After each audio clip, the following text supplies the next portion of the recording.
آئیے صدر محترم کی اجازت چاہتے ہوئے آج کے اس خوبصورت پروگرام کا باضابطہ آغاز کیا جاتا ہے۔ میں شعر کے ساتھ اس پروگرام کا آغاز کرتا ہوں کہ خداوندا میں تیرے نام سے آغاز کرتا ہوں، خداوندا میں تیرے نام سے آغاز کرتا ہوں، تیرا بندہ ہوں، تیری رحمتوں پہ ناز کرتا ہوں، اور فقط تیری مدد اور استعانت کے بھروسے پر مجھے اڑنا نہیں آتا مگر پرواز کرتا ہوں، مجھے اڑنا نہیں آتا مگر پرواز کرتا ہوں۔ آئیے دوستو اپنے بزرگوں کے نقش قدم پر چلتے ہوئے آج کا یہ پروگرام اس کلام مقدس کی تلاوت پاک سے آغاز ہوگا جس کے ایک ایک حرف میں وہ صداقت و حقانیت ہے جو دوسرے کسی کلام میں نہیں، جس کی آیات میں وہ ارتباط و تعلق ہے جو دوسرے کسی کلام میں ناپید ہے، جس کے مفہوم و معانی میں فصاحت و بلاغت کا وہ گہرا سمندر موجود ہے جو دوسرے کسی کلام میں ناپید ہے، وہ قرآن،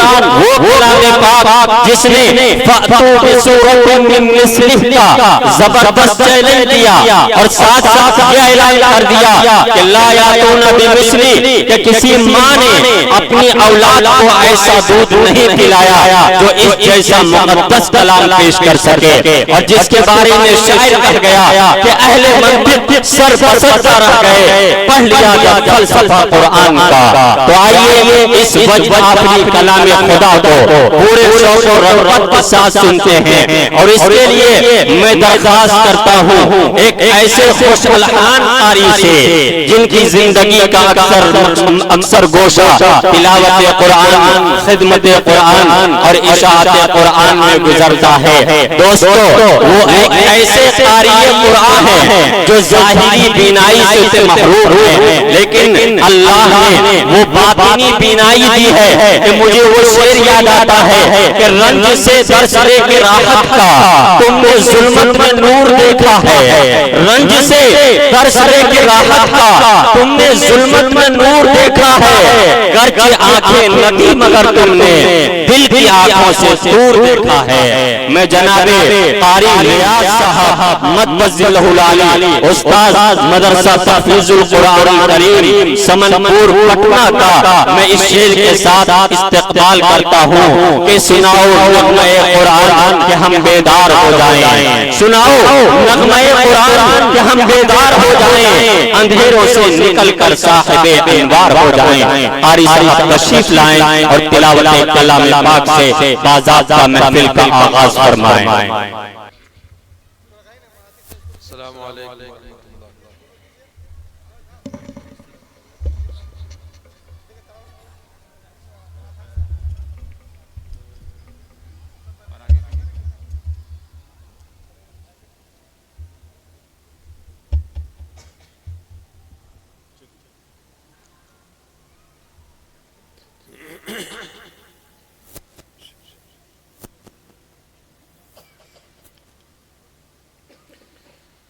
أعوذ بالله من الشيطان الرجيم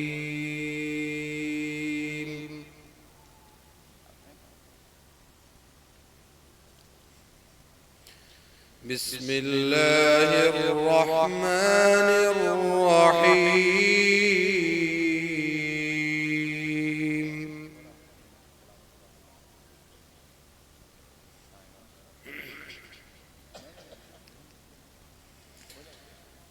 وَإِذْ يَرْفَعُ إِبْرَاهِيمُ الْقَوَاعِدَ مِنَ الْبَيْتِ وَإِسْمَاعِيلُ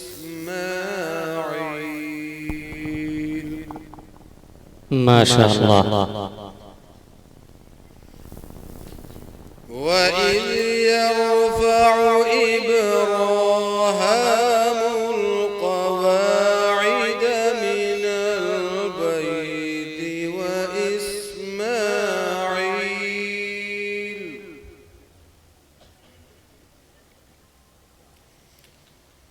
رَبَّنَا تَقَبَّلْ مِنَّا إِنَّكَ أَنْتَ السَّمِيعُ الْعَلِيمُ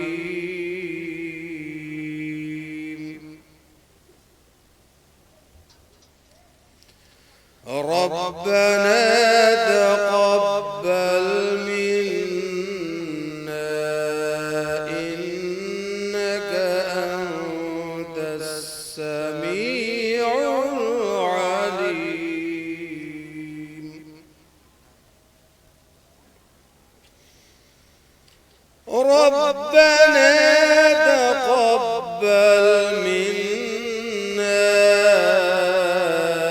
إنك أنت السميع العليم. سبحان الله.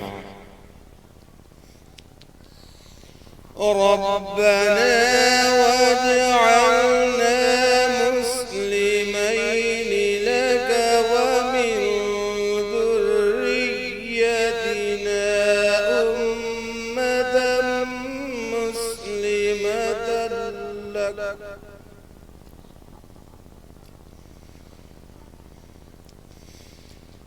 ربنا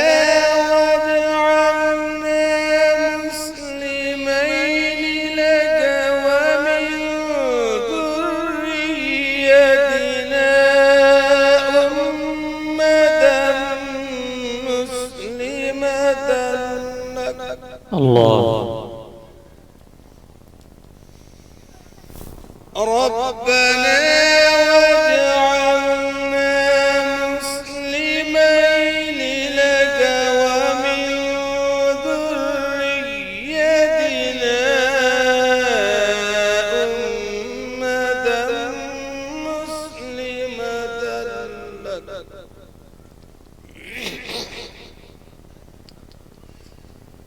وأرنا مناسكنا وتب علينا وأرنا مناسكنا وتب علينا. سبحان الله. وأرنا مناسكنا وتب علينا إنك أنت التواب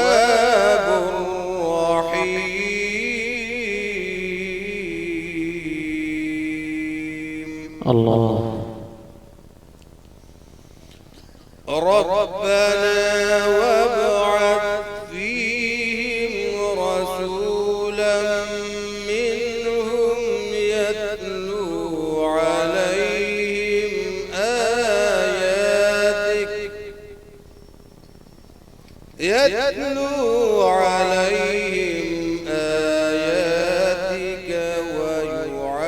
ويعلمهم الكتاب والحكمة ويزكيهم.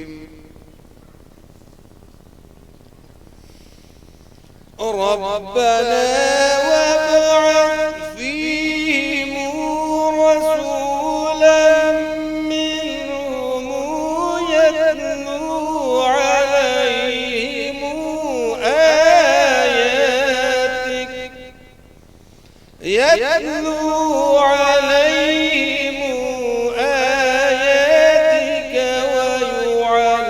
ويعلمهم الكتاب والحكمة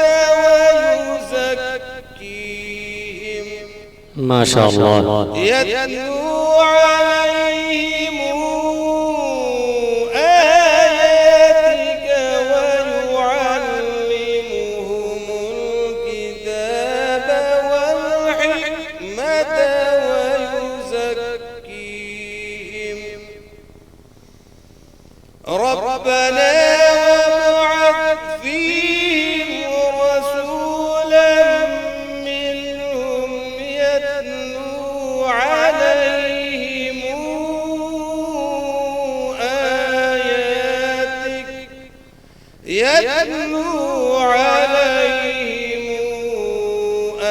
آياتك ويعلمهم الكتاب والحكمة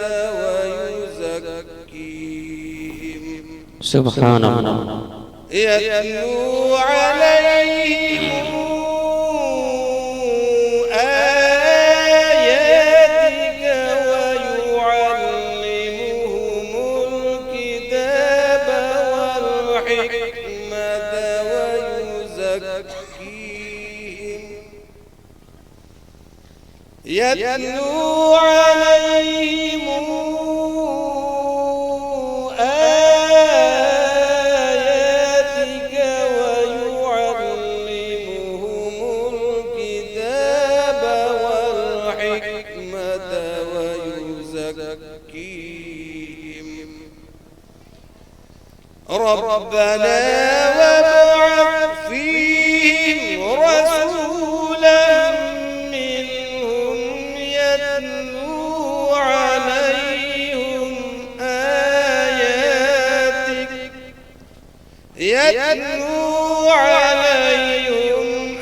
آياتك ويعلمهم الكتاب والحكمة سبحان الله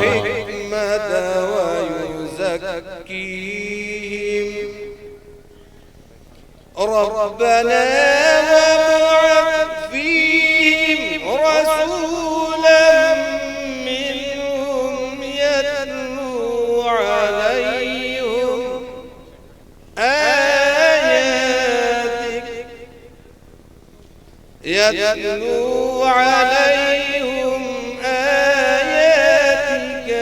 ويعلمهم الكتاب والحكمة ويزكيهم إنك أنت العزيز الحكيم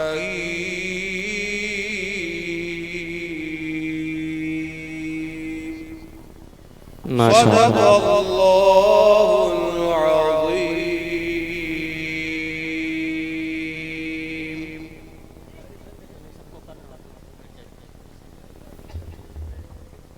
माशाअल्लाह जज़ाकल्लाह। ये थे हजरत अक़दस क़ारी मोहम्मद रियाज साहब मद्दज़िल्लहुल आली, उस्ताद मदरसा तहफ़ीज़ुल कुरान करीम पटना, जो आपके सामने कुरान करीम की तिलावत फरमा रहे थे और महफिल का बाज़ाब्ता आगाज़ फरमा रहे थे। तिलावत कलाम पाक के साथ महफिल अब बाबरकत हो चुकी है माशाअल्लाह। क़ारी साहब तिलावत फरमा रहे थे, करते रहते हैं। और ये सच है कि दो जहां के राज हैं कुरान के अंदर। मुसलमानों, ये कुरान हमारे लिए दस्तूर हयात है। शायर कहता है कि ये सच है, दो जहां के राज हैं कुरान के अंदर, मगर अफसोस कि वो बंद है जुज़दान के अंदर। न जाने क्यों अभी हालात के तेवर नहीं बदले, अभी शायद कमी है कुछ मेरे ईमान के अंदर, अभी शायद कमी है कुछ मेरे ईमान के अंदर। ये कुरान यकीनन जो भी इसको मजबूती के साथ थाम लेगा वो दुनिया में भी कामयाब हो जाएगा और आखिरत में भी वो कामयाब हो जाएगा। आइए तिलावत कलाम पाक के बाद